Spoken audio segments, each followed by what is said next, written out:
टुनी चिड़िया और कालू कोआ की जादुई मित्रता।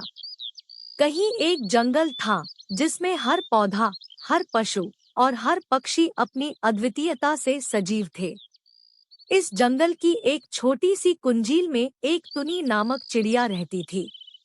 टुनी बहुत ही सुंदर और बुद्धिमान थी और उसके पंखों में एक अजीब सी चमक थी जो लोगों को आकर्षित करती थी। टुनी रोजाना अपने जंगल के सभी दोस्तों के साथ समय बिताती थी, लेकिन उसकी एक खास दोस्ती थी कालू कोआ के साथ।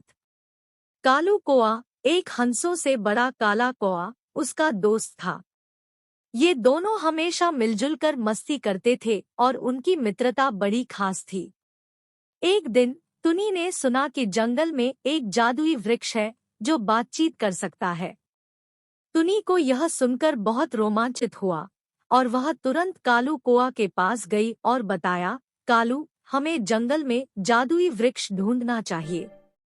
कालू कोआ ने भी खुशी खुशी सहमति दी और उन्होंने अपनी मित्रता का प्रमाण दिखाते हुए टुनी के साथ जंगल की ओर बढ़ते हुए कहा, चलो हम वह जादुई वृक्ष ढूंढते हैं और देखते हैं कि क्या है उसमें।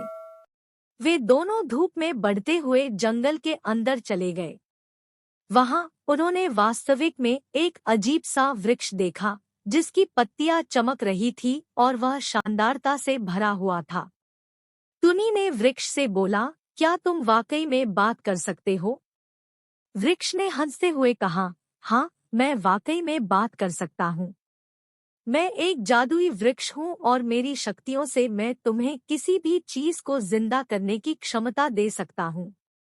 टुनी और कालू खुशी खुशी इस जादुई वृक्ष के साथ बातचीत करने लगे। वृक्ष ने उन्हें अपनी अद्वितीय शक्तियों के बारे में बताया और उन्हें एक अजीब सी कल्पना साझा की। उसने उन्हें वायुमंडल में उड़ाने की क्षमता, पौधों को जिंदा करने की शक्ति और बगीचे में अनेक प्रकार के फूलों को खिलाने की क्षमता देने का वादा किया।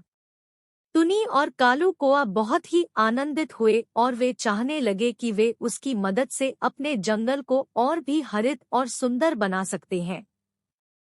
टुनी ने कहा, हम चाहते हैं कि हमारा जंगल और भी खूबसूरत हो और हम सभी पशु पक्षी सुरक्षित रहें।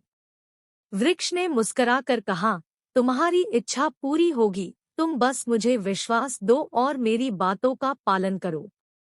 इसके बाद से टुनी और कालू कोआ ने वृक्ष के साथ मिलकर अपने जंगल को और भी सुंदर बनाया। वे वृक्ष की मार्गदर्शन में समर्थित होकर पुनः वन्यजीवन की संरक्षण में भी योगदान करने लगे। एक दिन जंगल में एक और चिड़िया, नीली चिड़िया, आई। नीली चिड़िया थी टुनी की नई मित्र जो जंगल के दूसरे हिस्से से आई थी। टुनी ने उसका स्वागत किया और उसे जंगल का दौरा दिखाया। नीली चिड़िया ने देखा कि जंगल में सभी चीजें किसी अद्वितीय शक्ति से जीवंत हो रही है और वह भी उनमें समर्थ होने का सपना देखने लगी। टुनी, कालू कोआ और नीली चिड़िया ने मिलकर जंगल को और भी सुंदर बनाया और वहां के प्राणी और पेड़ पौधों के बीच मित्रता और सहयोग की भावना फैलाई। बहुत समय पहले की बात है, एक गांव में एक जादुई पेड़ था। यह पेड़ बहुत ही विशेष था क्योंकि इस पेड़ में एक जादुई शक्ति बसी थी। जो भी इस पेड़ के पास जाता, उसकी मनोकामना पूरी हो जाती थी। गांव वाले इसे आशीर्वाद वृक्ष कहकर पुकारते थे। एक दिन गांव का एक बच्चा नामक राहुल वहां खेतों में खेल रहा था। अचानक एक छोटी सी टुनटुनी चिड़िया उसके पास आई। चिड़िया नामक टुनटुनी इतनी सुंदर थी कि राहुल उसकी खूबसूरती में खो गया। टुनटुनी ने राहुल को देखा और मुस्कराई, नमस्ते राहुल। मैंने सुना है कि इस जादुई पेड़ के पास जाने से मनोकामनाएं पूरी होती हैं। राहुल ने उससे कहा, हाँ, लेकिन मुझे अभी तक यकीन नहीं हो रहा।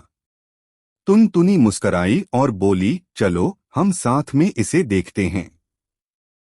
दोनों ने वह जादुई पेड़ की ओर बढ़ा और राहुल ने मन में एक मनोकामना मांगी। जब वह पेड़ के पास पहुंचे तो अचानक एक जादुई आवाज हुई और राहुल की मनोकामना पूरी हो गई। राहुल हैरानी में था और टुनटुनी ने मुस्कुराते हुए कहा, देखा, मैंने कहा था ना। इस पेड़ की जादुई शक्ति बहुत ही विशेष है।